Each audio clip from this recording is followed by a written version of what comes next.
right? Yeah, basically.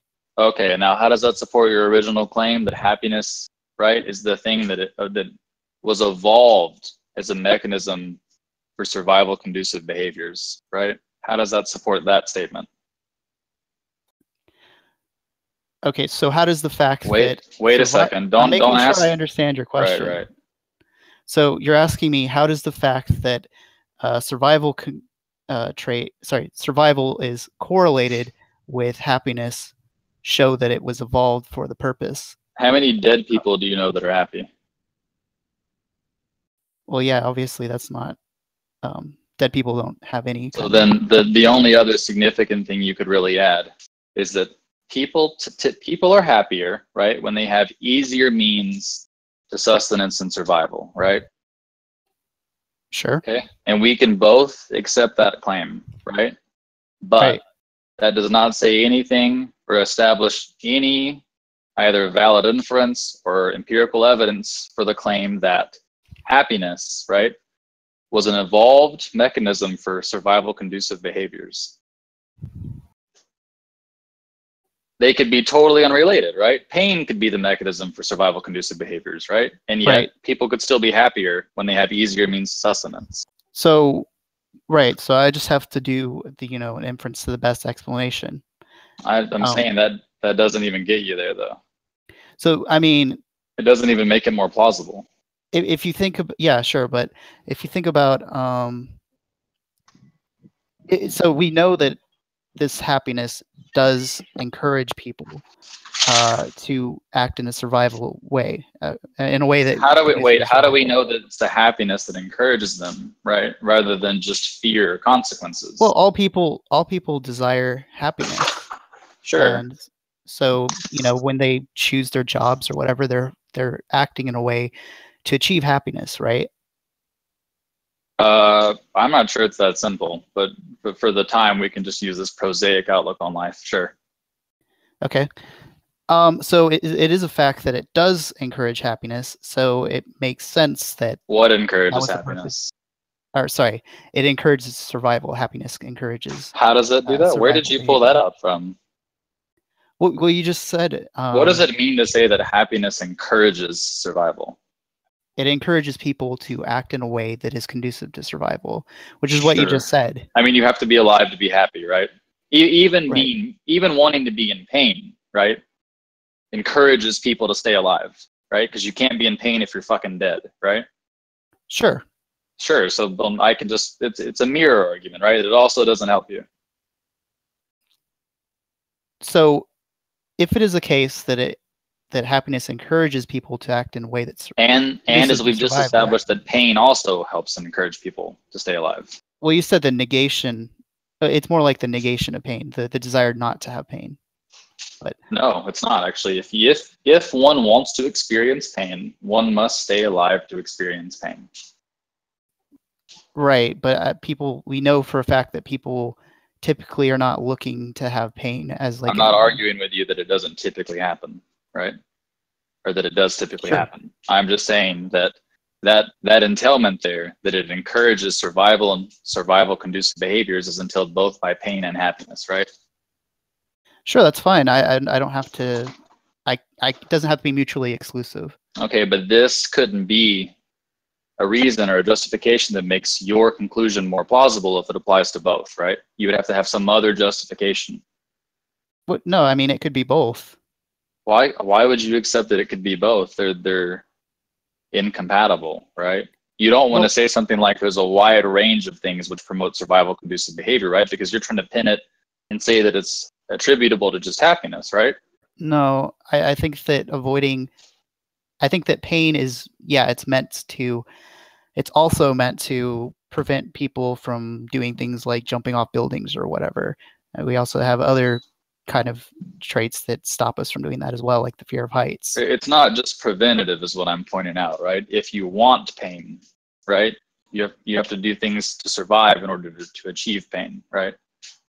If my goal was to have a sustained level of pain, I would need to make sure to stay alive to do that, right? You only experience pain when you hit the ground, so wouldn't really prevent. Yeah, but it would be people avoid jumping off a building because they don't want pain. Let's stay on track though, right? You just keep repeating over and over again that pain can be a preventative measure, and we're all saying sure, that's fine, right? But then you're trying to make a claim on the side of that, saying that happiness is the reward that evolution has granted us for survival conducive behavior, right? Yeah. And all we're saying is there's a number of emotions that we get hit with during survival conducive behavior. How could it just be pain that evolved as the mechanism, the reward, right? I didn't say that it should just be pain. No. I never even accused you of saying that. Sorry, I didn't say it's just happiness. I didn't say that. So you're just saying happiness is one of many things, right? That promote survival conducive behavior. Somebody's asking me to go to Maine to talk to him, so I'm going to go ahead and do that. Jesus fucking Christ. What is Maine? What the fuck was that conversation?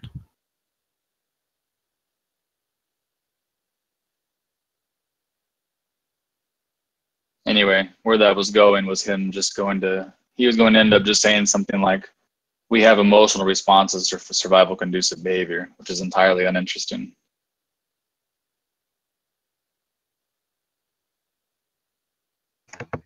Who wanted him to go into Maine? Tasteless. The guy's been trying to troll me from the chat for like 2 hours now. Tasteless said he doesn't have a mic, so he's a liar. Isn't Maine a text channel? Yeah. So why does it make him a liar?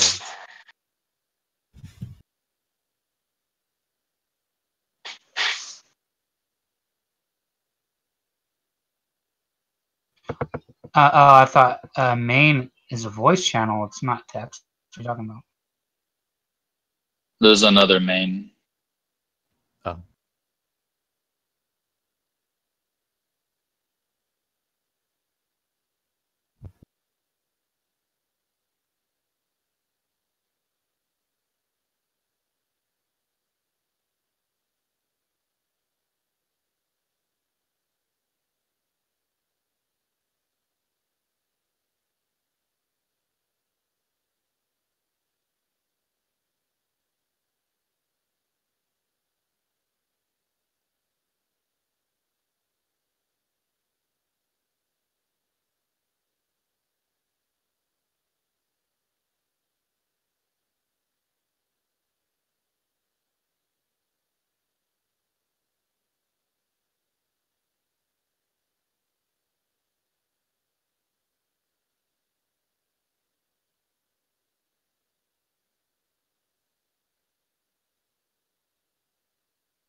Hey, Dio, are you in here?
Reason or a justification that makes your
What is Joe Sunseed doing? He's making these constant, like, straw sounds.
Personally, I am not interested in. I mean, I don't like talking to abrasive people.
Are there any admins around?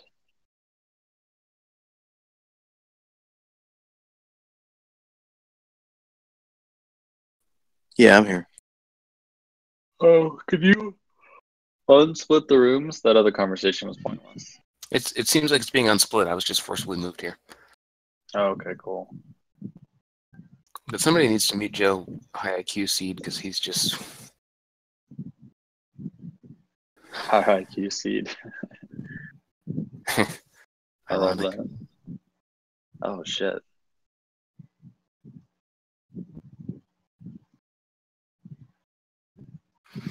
Sounds like he's on a tiny little boat somewhere.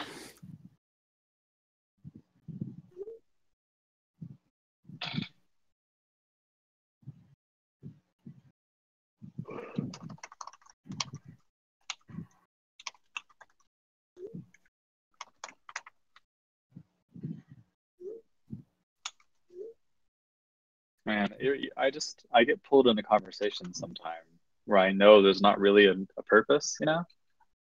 It's like a black hole.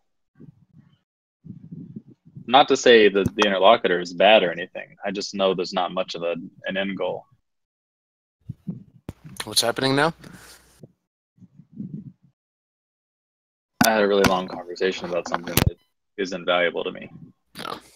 That sucks. It does, yeah. But also unbelievably common here on Discord. Yeah, Discord has that power somehow. It's okay, Justin. I've been sucked into those conversations too. I like to think about why that happens, though. Right, me too. I think what happens is that there's some kind of catalyzer. There's something said that, you know, maybe you've heard a million times again, and you know that, oh, this is going to be easy, and then it's, you know, it's not, and not that it's not easy. It just becomes tedious very quickly. Yeah, that could be it.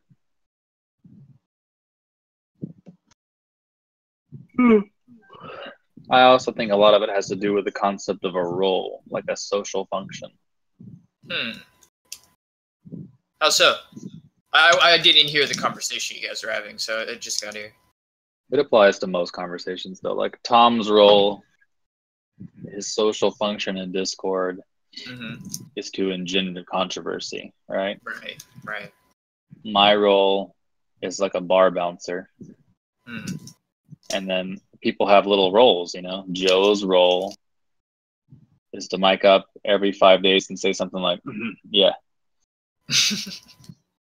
We all have roles. Yeah. Mine's been mostly a listening role for the past few months, so yeah. I get what you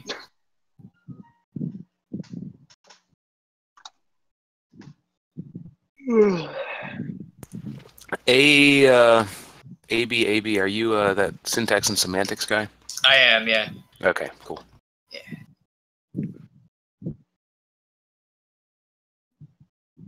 Are you an alt-writer? No, I've never considered myself an alt-writer, although many people do consider me one. But yeah, That's what I wanted to know. Yeah, I've been very clear for a long time that I'm not one. You've denied it until the end, huh? Well, yeah. I mean, well, the thing is why would I want to sign up for some kind of group to represent myself? I mean, I think I wouldn't want to be any part of a club that would have me either. Yep. Yeah, exactly. So I would just rather represent myself. Yeah, he is, however, a race realist. No, I'm not a race realist, Brenda. Yeah, you are. Well, Brenda, remember, I've been saying this for years, and I think that quite a few people in here will remember that I've said again and again, race is an archaic, unscientific, and vague concept, and shouldn't be used. I mean, Joe. Hey, buddy. Oh, what would be a better word? Than race, yeah. No, well, maybe not a better word, but just a better way of approaching the problem. Better concept. Well, for atheism, the better word is nigger. Oh, shit. No. I don't think he's ever said nigger. Yeah, I've never said no. I mean, I've said it in passing, you know, just if mentioning if someone else says it. But, never mind. But no, I've never said it unprompted or unprovoked. Unprovoked. Yeah, unprovoked. I know. I was considering yourself, but yeah, I was considering. See? Yeah, I was considering if I should have added that word. See? Well, I think even I know he's full of shit. He's full of shit. No. So like, you know, if you they've never said it unprovoked. Well, yeah, I know. Unprompted, I think would be the better word. You've never not been reacting to something, is what you're saying. Yeah, exactly. Yeah, I've never said it like, gosh, I really hate those niggers or something like that, right? Other than just right now. Without just cause. Yeah, that's what I'm saying. That was unprovoked man. or unprompted. But I don't know. Uh-huh. But so, like I said, yeah. So race is an unscientific, vague, and archaic concept that You're more should be scientific abandoned. than race?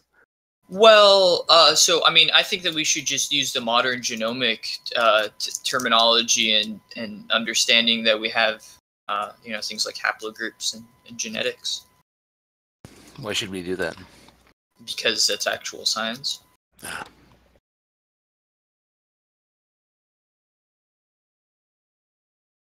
Because I mean, yeah, there's plenty of really fascinating diversity in the human species. I think Why should we use terms that reflect actual science? Well, that's a separate question. An interesting That's question. why I asked it as a separate question. Oh shit! Well, a separate Guys, let conversation. me just interject really quickly. I'm sorry if I'm kind of being rude about this, but Fuck you. okay. There's a really awesome It review on my channel. You guys can discuss in the comments. Shut up. Okay, I will. Just wanted to say that. Go away.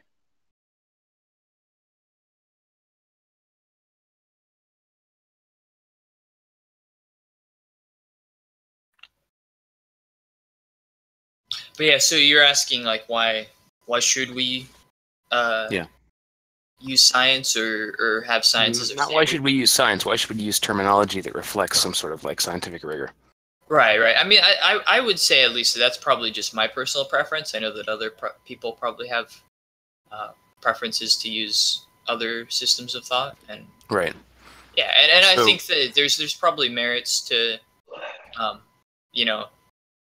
because obviously if you rely too much on science, you can easily fall into scientism, which is kind of an over reliance and almost the deification of science. It sounded like you were going to say that there were merits to like different approaches they each might have there. Okay, so I'm wondering. So when I asked you why purely philosophical, non-empirical, just a logical approach or something like that. When I asked you some other why we should do things the way you prefer to do them, what I'm asking you is what do you see the merits to your? Oh no, I'm not being prescriptive at all. I mean, I'm merely stating that it is the case that I tend to use scientific terms rather than archaic terms. Yeah. You don't think we should though would be prescriptive though, right? Yeah, it is, but I haven't made that prescriptive leap yet. Just because, I mean, you could go through the justification exercise, but I mean, I'm not too interested, to be honest. I'm a little bit distracted, to be honest. I'm a bit working on something. If you wanted to justify science to Joe, that'd be fine. Do you guys think that a salad spinner is worth it? The fuck is a salad spinner? I'll show you. Yeah, I know. I'll put the link in the chat. Do you guys think this is worth it? All right, let's see. Yeah, salad spinners are nice. Do you make a lot of salads? Whoa. I actually do, but I usually buy just pre-washed spinach. Wasn't actually talking to you. I was talking to Justin. Yeah, I guess I do, but I would just shake a bowl. Another thing you can do is simply use paper towels to pat the leaves of lettuce dry. Yeah. No, I would say a salad spinner is worth it. I mean, I used to have one, but like I said, I just buy pre-washed stuff now, so. Huh. But yeah, no, salad spinner is a good investment. I mean, it's cheap and it definitely works very efficiently.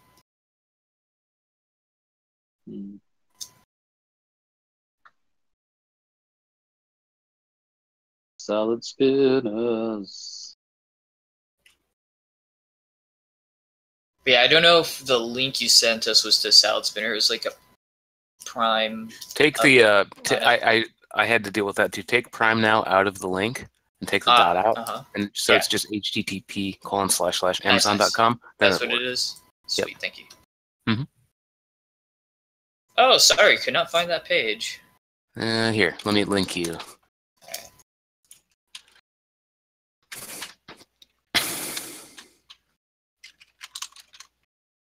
There. Thanks, Joe. Mm-hmm. Nice. Yeah, Oxo. I'm always amazed by what you can get off of Amazon Prime. True. I've abused the heck out of the free shipping, to be honest.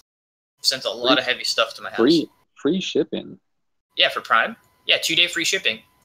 No, you pay for that. I get it in 1 hour. Oh, you do? New York has the Prime warehouses. Because he's got the Prime Now thing. Yeah. Oh, okay, nice. Prime Now is the shit. Do you tip I those haven't guys? heard of it. I just signed up for Prime a few years ago. I'm now. What was that, Joe? Do you tip them? Yeah, you have to. It includes. Yeah, I thought so. Yeah, it's mandatory.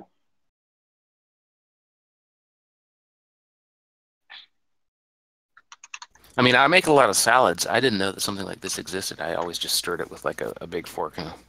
What kind of Well, salad? no, it's meant for getting the water off. It's not really meant for. Oh, I see. Mixing the salad. Yeah. What kind of salads do I make? I like to put lettuce in a bowl, put a little tiny bit of olive oil on it, put lemon juice on it. Although that might be like the last step before you eat it because it tends to cause it to wilt. And then pressed garlic and Parmesan cheese. That's pretty good. You don't put like croutons or. No, I don't like croutons. Just a. You don't put any meat in there. Well, it depends on the salad. Like what I just described, I wouldn't. But when I'm making like an actual like salad that has some substance to it, then I would. I'd put chicken in it. Nice. Yeah. I quite like cutting up salami into strips, putting it in the salad. Nice. Yeah, some egg, cheese. So Caesar salad.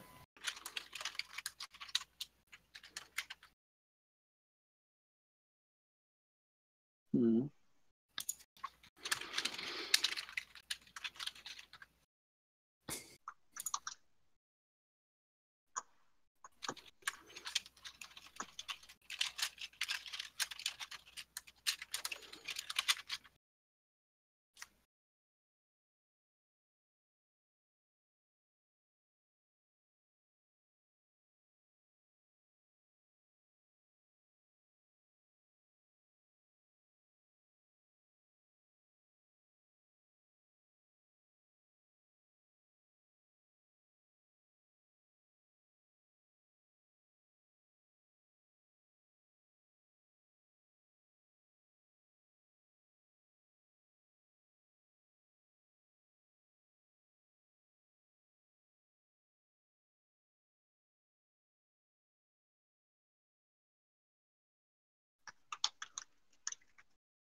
How often do you have to change the filter on those water bottles? Like the Brita ones? Yeah. I think it's every 2 months. Fuck that then. Yeah. I mean, I think it's pretty similar for the ones in the refrigerators too, because it's usually at the bottom of the refrigerator, this kind of cylinder that you pull out, and yeah, it's about every 2 months. Yeah.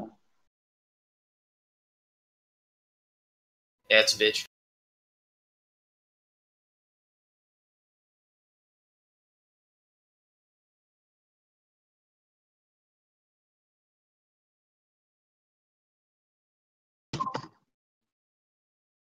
Hi everyone.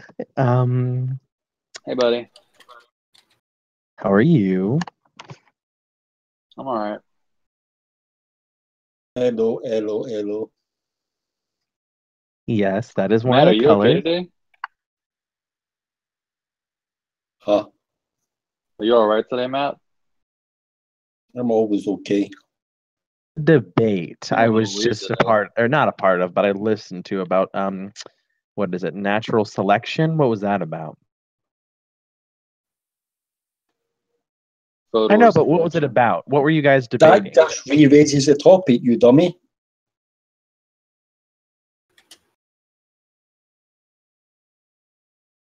Say? GSTN1. The other guy lost. What more is there to know? Okay.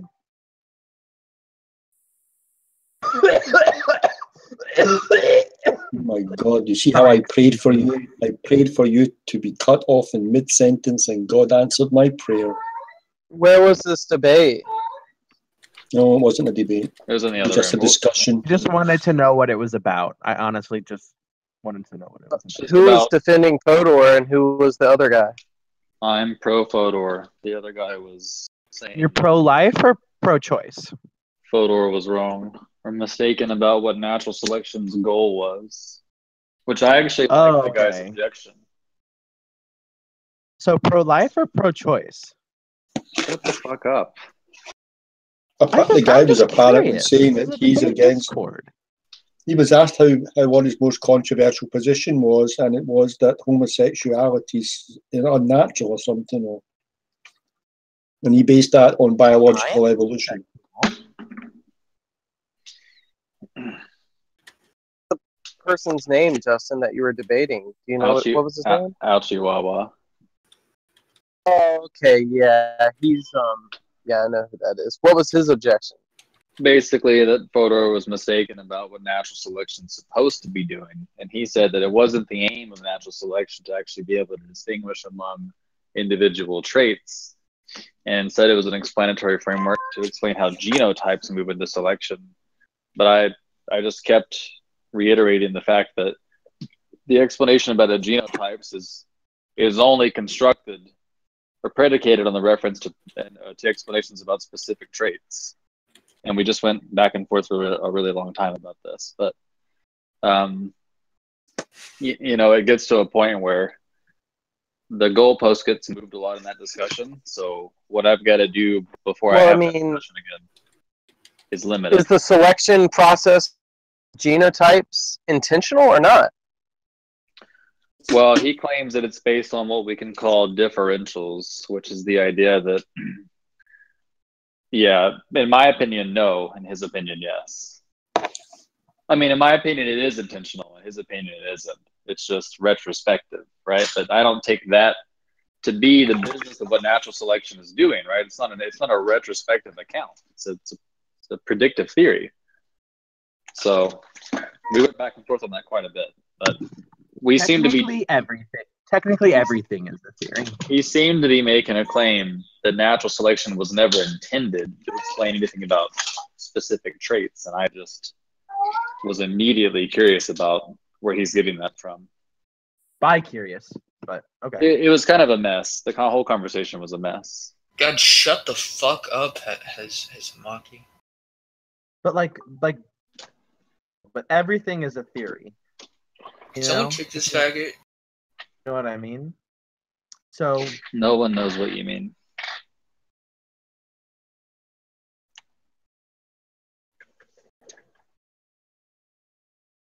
But anyway, I told him to have the conversation with Jack, and he said he didn't like Jack.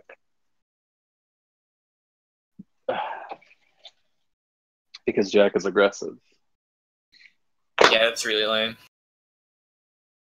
I just thought that was funny. I've never heard someone say that about Jack.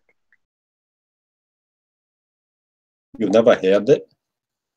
Jack is so seldomly aggressive. It's like once in a blue moon. I often wish that Jack was more aggressive than he was. No, he should be the way he is. He should not follow your example. That's why he's a better debater than you. Oh, I agree with that.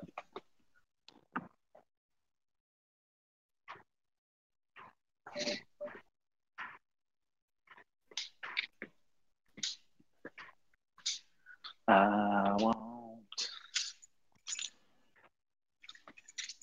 Oh shit, my clothes.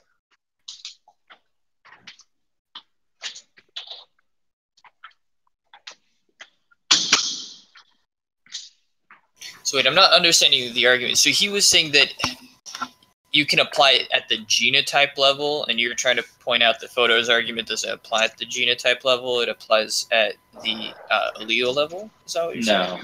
No. So it's Fodor's idea that natural selection does, in fact, try to predicate things about individual traits, right? That's part of his contention. And then this guy was saying that natural selection never even attempted to explain things about individual traits. What? Well, I mean, I kind of reacted the same way, but yeah, that's nuts.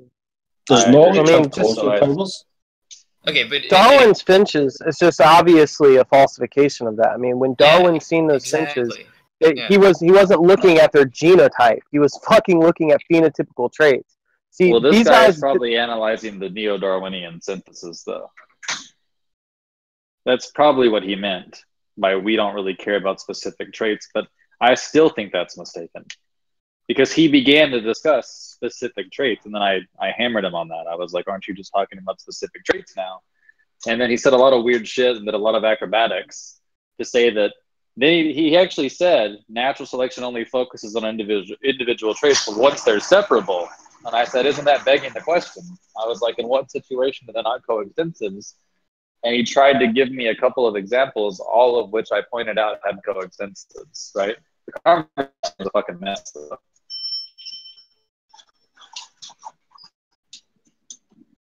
So what was he saying the natural selection applied to, if not individual traits? But you said like actual Just genotypes? genotypes. Yeah. Weird. It was weird. Every time I've heard somebody actually trying to object about Why did Fodor, you try to silence me? that's usually what it is. It's they're saying that Fodor is making a straw man. Yes, that is the classic objection, which is Don't try to silence me, you fascist. That's what I Dude, wanted to shut hear. up or I'll mute you. I mean, I'm curious about Wawa's objection. I want to see if there's anything to that, but he would definitely have to clean it up a little bit in order to establish that. That's why I suggested he talk to Jack. I want to see whatever thread is in that objection. I want them to pull it out and distill it. Yeah, if you can get a recording of that, that'd be good.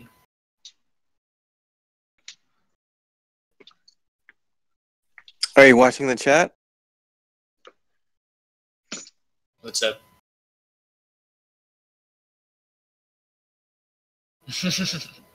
Nice. No, I was talking about the conversation between Chihuahua and Jack. Yeah, this one was pretty much. Chihuahua was raising those objections to Alex Malpass and Fox in the Know, and they were pretty much shooting them down left and right. So, yeah, you might have maybe to go check out that thread. I'll try talking to him too. Maybe I can figure out what he's trying to say. I would like to see the Malpass thing. Will never silence me! Stop it! Oh my god, I'm gonna server mute this guy. Goodbye.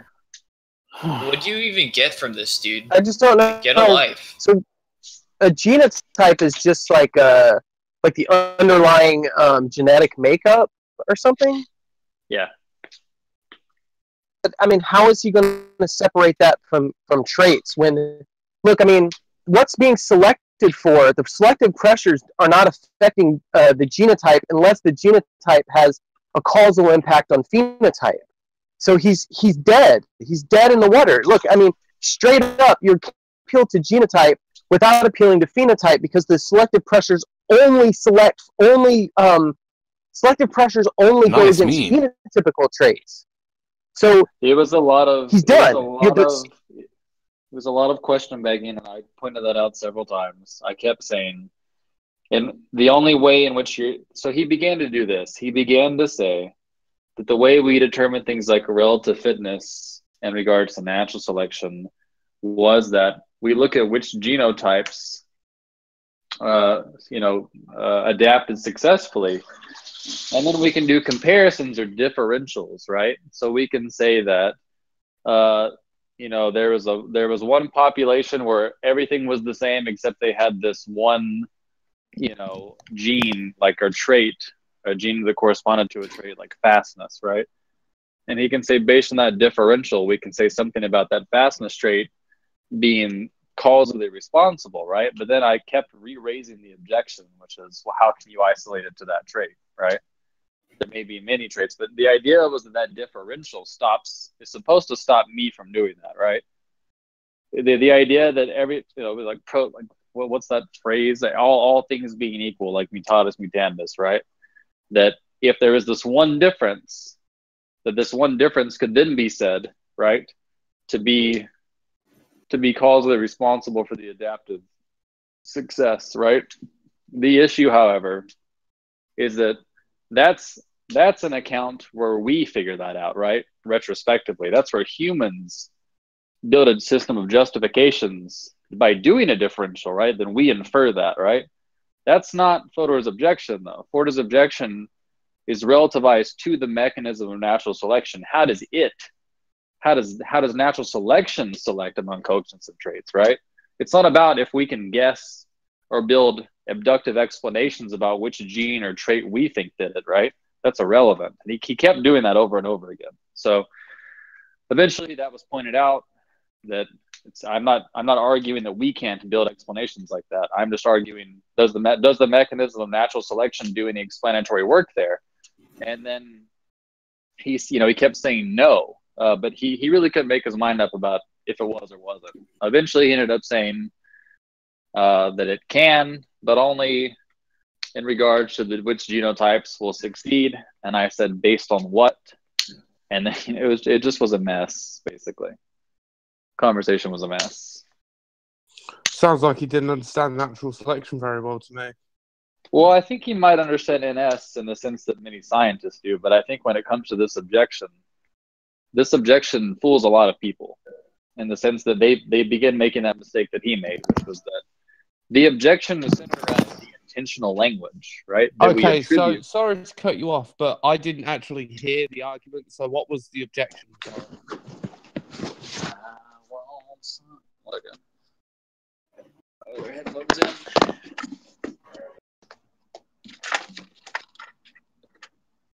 There's like a 2% chance that you'd be able to understand the argument, like if you first heard it. Like that's not a knock against you. It's just that the argument is super complex, and no one ever gets it on their first try, not even like seasoned philosophers. So it would be like retarded to try to pitch it right now. Yeah, like Alex Rosenberg, who's a really smart guy, right? Misinterpreted Fodor's objection. Even he didn't really grasp the argument. In fact, Alex Rosenberg gave a whole fucking talk in response to Fodor, and the entire fucking talk was off the mark. Yeah, it does seem that a lot of advanced findings tend to have that quality. I mean, I could name a few. I mean, it obviously doesn't matter what they are, but there are quite a few things where I've ran into where, you know, it takes a lot of work, even in my own particular tiny little niche of a field, that there's some result, and it's very unintuitive until you spend a lot of time thinking about it. Surprisingly common across many fields of science. Well, we actually got to an interesting point in the discussion where he said a sentence, and like I said, the whole argument hinges on intentional language being attributed, or intentional attributes being attributed to a natural mechanism, right? Like, right. He said a sentence which I picked up on. He said, natural selection knows, when I asked him a question, and I was like, what do you mean by knows? Right. I was like, give me an example of how you could. And that was Ouchihuahua, right? Right. I was like, yeah, and I was just I was cringing hearing that right before I was leaving. Yeah. Right, and that's really important though, and that actually taught me a lot about the argument right there, because what that is people switching back and forth, right, between the perspective of what natural selection does and is responsible for, and our model of it, yeah. Right, and what we infer, and that is the fucking it's the whole map versus territory thing. Right, so that is the argument though about these intentional attributions to natural selection, and the problem that Fodor highlighted was that if you look in terms of just natural selection, it's not actually doing explanatory work, right? We're doing it. Right.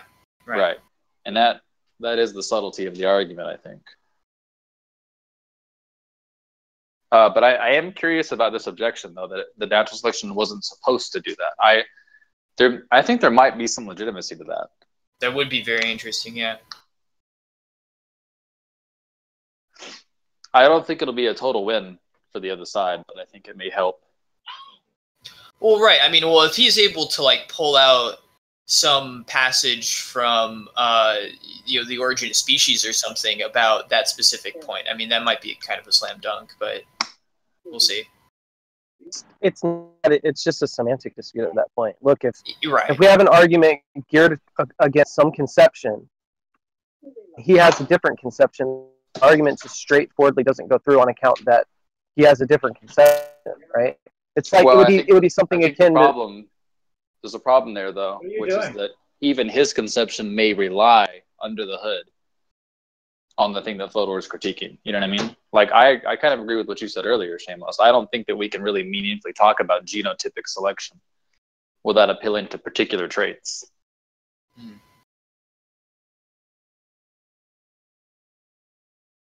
I don't buy that that's possible. I mean, I don't even know how the fuck that would work. Yeah, I mean, the selective pressures are going to act on the phenotypes. Exactly, right. Yeah. And then further and further away. And then those phenotypes are going to get fixated, and then it's going to have a causal relationship. Yeah, you're right on point, Seamus.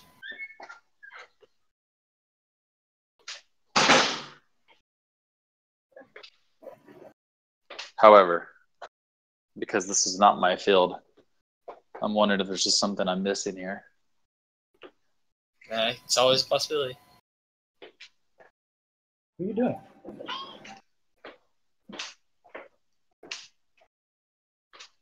I didn't even understand the argument 2 weeks ago.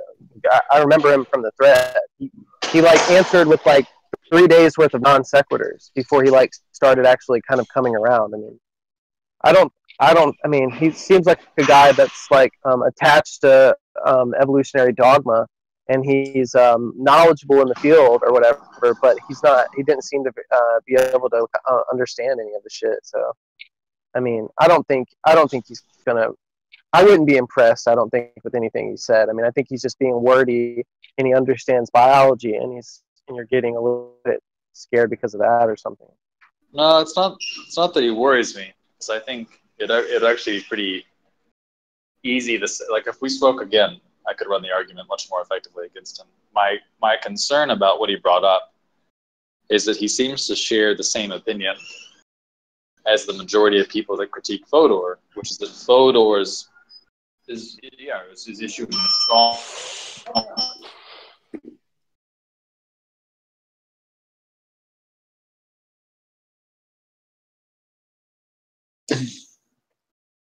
There was a hangout recently on that. I always thought that it was selection pressures, right? That was my assumption. The hangout was a mess. They let Rumpus in there. I told them not to let that guy in there. He's a fucking moron. And what did Helena do? Just let him right in there. I guess it was entertaining or whatever. But I mean, if you want to hear like bajillions of hours of non sequiturs and I really try to like that guy. And the more and more I listened to the Rumpus, the less and less I liked him. Like, I really, like, I was hearing all this good stuff about him, and then as soon as I started listening to him, it's just always a train wreck. Who's Rumpus? It's some guy off of G+. He claimed he refuted the argument. Fucking nigger. Someone's been playing that recording right there for like the past 5 days. That's Tom. I saw him typing. He has it turned off so you can't see him typing in the chat box, but you actually can see him typing next to his icon. No, that was Ken. Oh, that was Ken? Oh, was it? Well, at least it wasn't me. I actually didn't see who did it. Huh, okay. I thought I saw you typing. Whatever.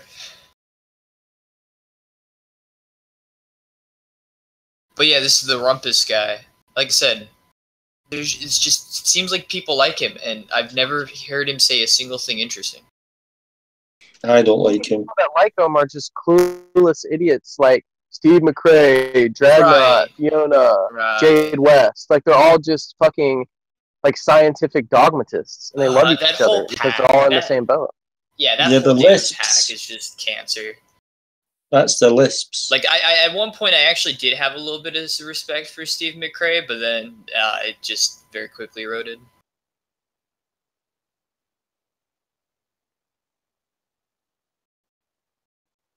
Pitched the evolutionary argument against naturalism and Steve McRae's hangout, and it was just a train wreck of fucking retardation. It was fucking funny. What was the response? Basic response was, if they can do something reliably, then they must have true beliefs, which is fucking retarded. They're just begging the question on true beliefs, basically. Right. Yeah.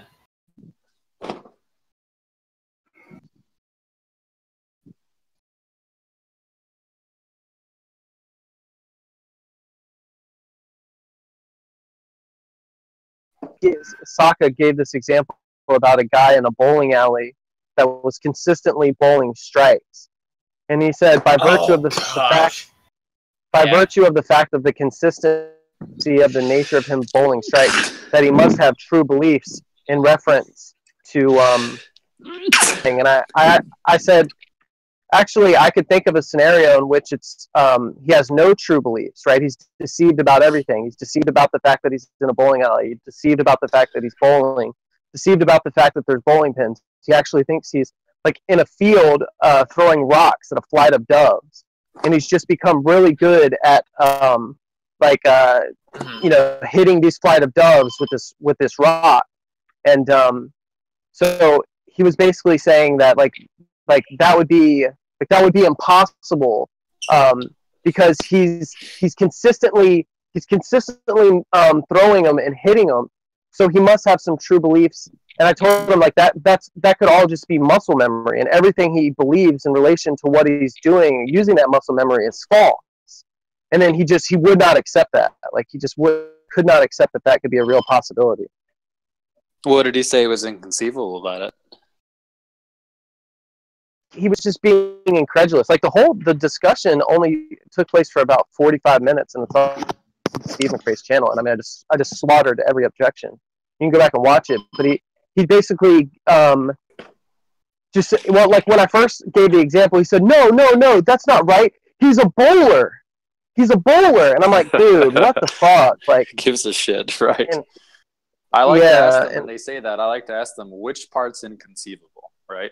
And then make them. I like to make them explain what the incoherency is because they just can't do it. Started taking the track that I said, because he seemed to agree that all of those beliefs could be false, but he needs to have a certain belief in reference to his muscle memory. Like there needs to be some beliefs, true beliefs in connection with that. And then he was saying that he believes his muscle memory is reliable or something like that. And I was telling him like not even that much is necessary. Right. Yeah, I don't see why that would be necessary. Even people people have this weird problem with that argument because they question beg a lot in the argument in a real subtle way that like most people won't realize. But Alvin Plantinga has keyed into this like really majorly. So what people do is they start importing things about our reality. Stephen Law uses this thing about conceptual constraints. Yeah, he was talking about something, but the problem with that is he's importing those conceptual constraints about what he knows about this world, right? But this world is not certainly. I mean, this world is a high possibility of not being under like philosophical naturalism. So anything that he imports, and in fact, I'm actually pretty convinced that philosophical naturalism is false.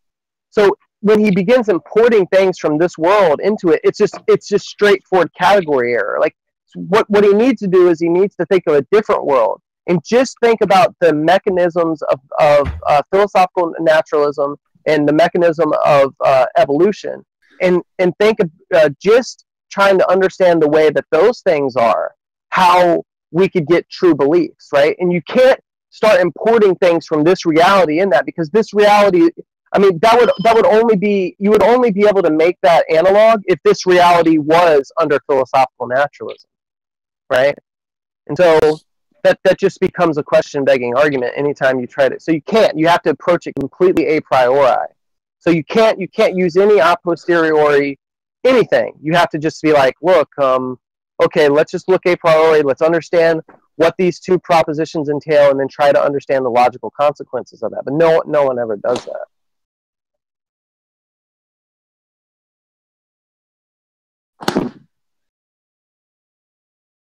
Who was that Mazi Maki guy? Is he Ao Chihuahua's friend or something?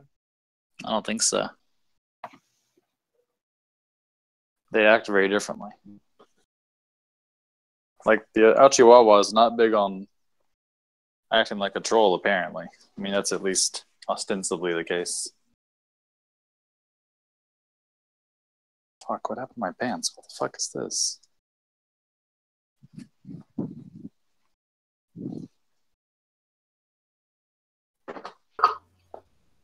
Apparently Josh is going around telling people he's a theist now. Justin, have you heard about that? I did hear about that. Iron brought it up. It's kind of, I think he's just trolling people in like a subtle way, where he's trying to like take a position where he thinks is inherently weak and in bad company, like argue for it anyway. Like I do that a lot as well, but like the other day he was arguing for atheism and stuff. So I mean, and he said it in the Aaron Ra hangout with Godless and everything. So I'm interested to ask him. And the argument that I heard, well, I'm not sure if it was properly characterized, but the argument that I heard that he rendered seemed like just an argument really bad. Yeah, it looked like a classic argument from ignorance. Exactly. Yeah, I don't think he's been serious. I mean, I've actually heard Josh say that the conceptions of God we have are incoherent based on a number of objections. What's philosophical naturalism? It's just a belief that everything that exists has a natural explanation and is material. So like everything that exists would have a natural explanation, would be material or a product of material, and be able to study by the natural sciences wholly and completely. So the opposite position is there are things you can't study?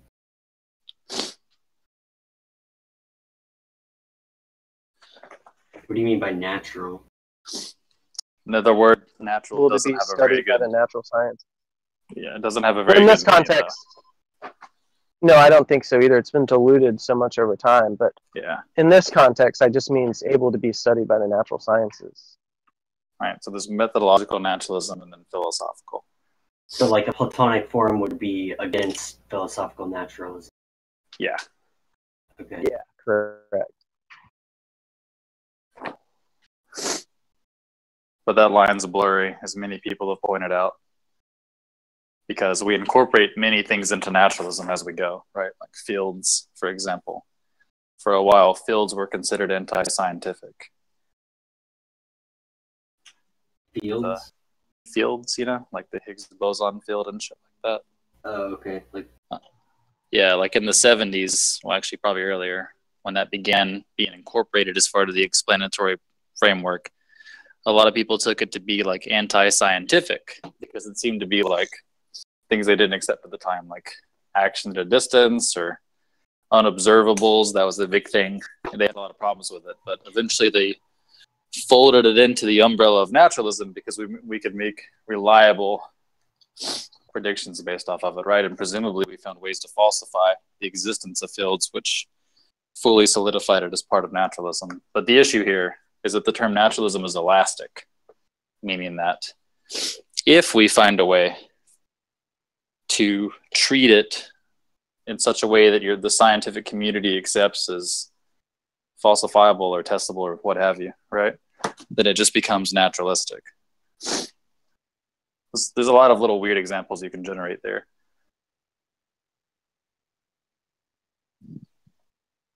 But fields had been accepted since Maxwell. Yeah, no, fields are pretty established now, but there was a time where they weren't. I think what I meant to say was probably the 1870s. Yeah.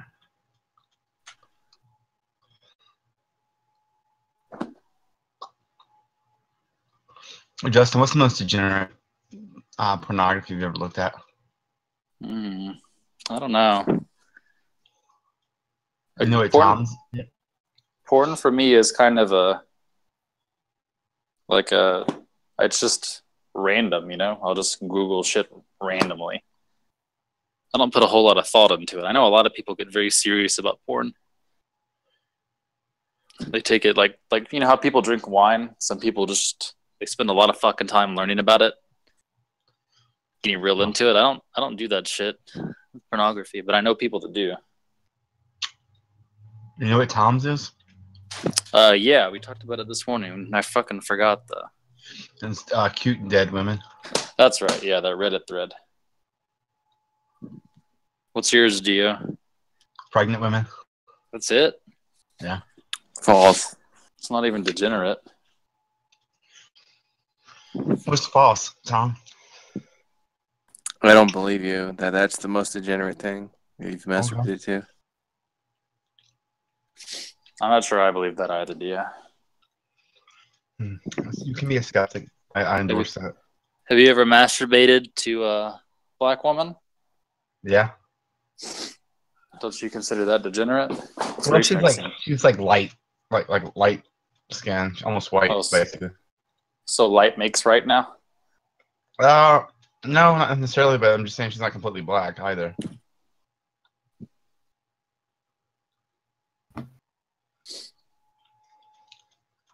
I mean, that answer is just so bullshit, Gio. It's like going to a job interview and they ask you like, "What's your biggest weakness?" And you're like, "Oh, I try too hard." I'm a perfectionist.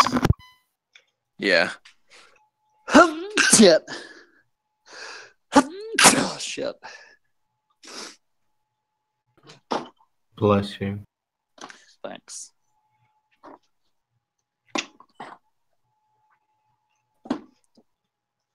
I think college is bullshit now. I think it's kind of slow to go to college now. Why is it bullshit? Because you have a computer. You have all kinds of ways of like getting learned, and then I was just thinking about the debt. I think college is now getting to like $60,000 a year.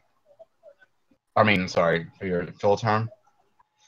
And it just seems like you come out like most of the people that are in there shouldn't be there in the first place.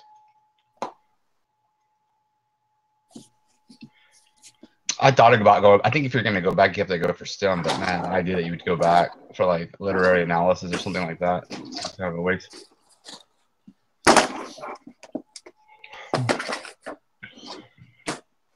I think the appeal of college is the direction that you get.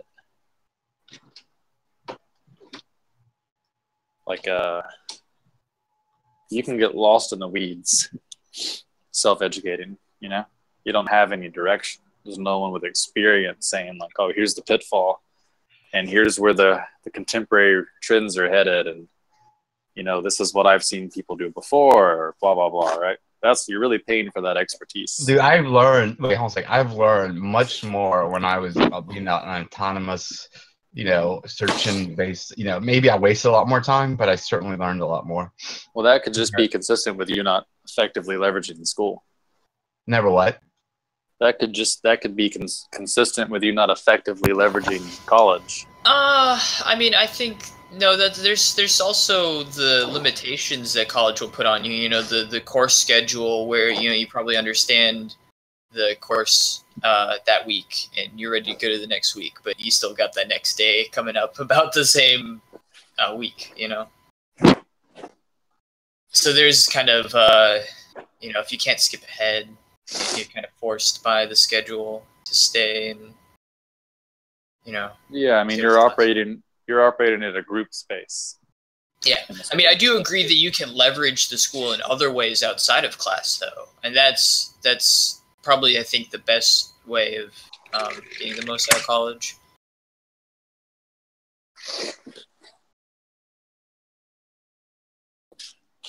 Like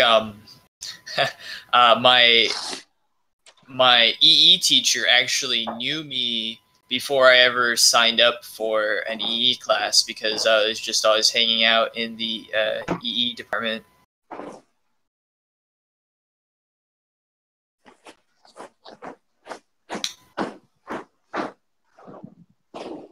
And, you know, I only have like a minor in it. I'm not even like doing electrical engineering, even though I kind of am for ATMs and stuff.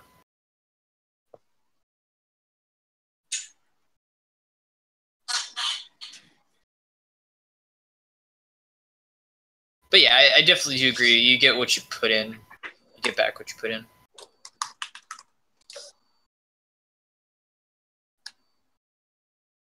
I just think that there are probably more efficient alternatives than the schooling system today. Actually, Yaniv and I were talking about that a lot a few months ago, about like different types of more efficient schooling systems, either college or otherwise.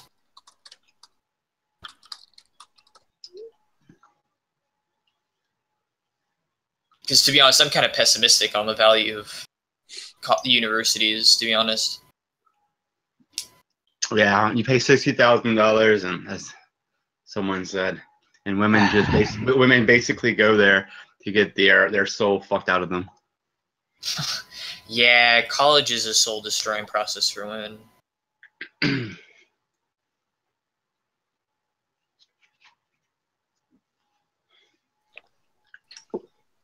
Wait, why? Just the environment that women are exposed to. Why not? Why not men though? I mean, because women are in particular, particularly sexually vulnerable compared to men. Really? Yeah. How so? I mean, in many ways, both physically and emotionally. I mean, just because on average they're, you know, less strong than men, and just there's also just has been studies that have shown that women are more psychologically impacted by sexual activity than men. Like psychologically. So there's both the physical and the psychological aspects. Yeah, I think sexually, like, you know, a guy can, like, I mean, I'm not saying you won't have a sense of disgust, but I think that, like, a guy is not going to just let himself go because he's sexually degenerate, right? Like, women will let themselves go. Yeah, exactly. A man, evolutionarily speaking, is more adapted to spreading his seeds far and wide because it's of little expense. It's of little expense to him to do that. The investment is low, the cost is low, and while for women the cost is very high for having sex, so they're much more psychologically affected just because of their biological circumstances. Bullshit. Why? Because you're giving no supporting evidence for your fucking claims. I think you can infer that without really getting down in the weeds. Well, no. Okay, so are you talking about like women being more psychologically affected Any of your assertions? Sure. Okay, so the divorce statistics. Women. Horses, I'm not interested in your fucking opinion. Well, you can Google it. So for divorce you could provide sources, or you could just dismiss your fucking assertion. Jesus, or you could actually use your God-given fingers and. Okay, so what was your original assertion? Sure. I'll do the homework to do. I'll do the homework for you. No, I already did the homework. I'm just telling you that and the you can reading provide material sources already then, right? exists. Yeah, I could. I definitely could. Then provide the fucking things then, or shut the fuck up. I might. But fucking idiot. But so Joe, the claim is that women are more psychologically impacted by multiple sexual partners than men are, and the evidence for that is the divorce statistics. So women, when they're when you rank them by sexual partner, there's an inverse correlation between the length of marriage and the number of sexual partners a woman has. So the less sexual partners a woman has, the more likely she is to have a stable marriage and not divorce. How does that show vulnerability? Well, because with men, there is no correlation. Men can have multiple sexual partners, and the divorce statistics are basically flat for them. But how does that show vulnerability? It doesn't. It's not like QED, right? But it is strong evidence for it. I'm asking how. Well, it's that psychological vulnerability that men don't have, right? So how does not being engendered towards marriage, or having an inverse correlation between sex partners and marriage show vulnerability? No. Sex partners and likelihood of divorce. So you're looking at women who were married, who did marry, and the more sexual partners a woman has before marriage, the more likely she is to divorce. How does that show vulnerability? What is that noise? Jesus fucking Christ. Sounds like somebody's grabbing It's cool, Kobe, I think. No, it isn't. It isn't me. Yeah. But all right, so how does that show vulnerability? I wasn't. The argument was about vulnerability.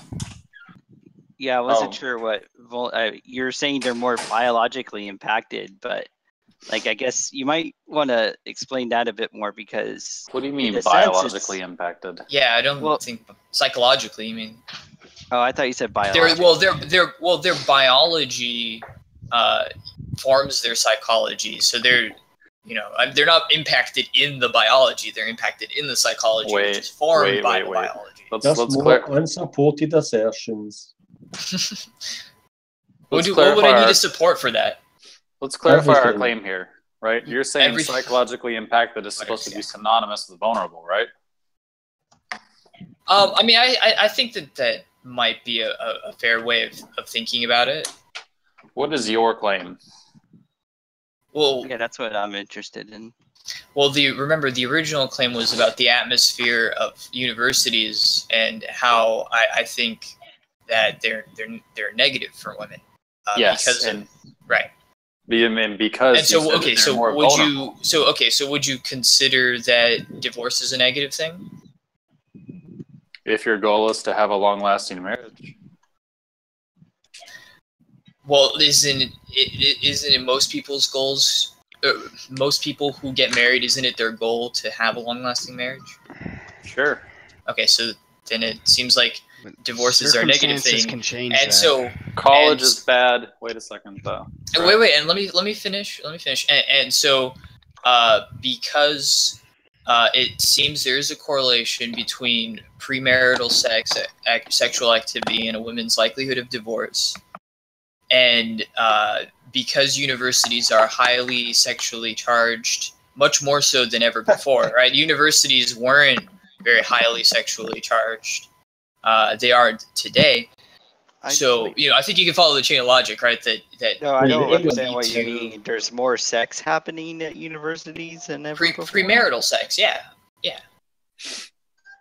Okay, so it's negative, right? If your aim is to have a long-lasting marriage, right? You would rather your girlfriend or wife not go to college, right? But how does that make them more psychologically vulnerable? Maybe not go to college, but that the college atmosphere is not so hypersexualized. I mean, it became hypersexualized through the sexual revolution, right?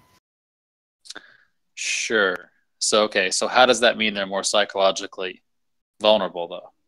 I'm saying that there's empirical correlations between a woman's sexual activity and her marriage quality. Yeah, sure, I accept that part, right? If the empirical data is there, that's fine. Mm-hmm. Yeah. How does that make them more psychologically vulnerable? Well, that's evidence for maybe that kind of conclusion. I'm not saying that QED... How is that evidence for that? How's it not evidence? In what way does it entail, right? Or license an inference that there's psychological... Well, do you need me to, define vulnerability?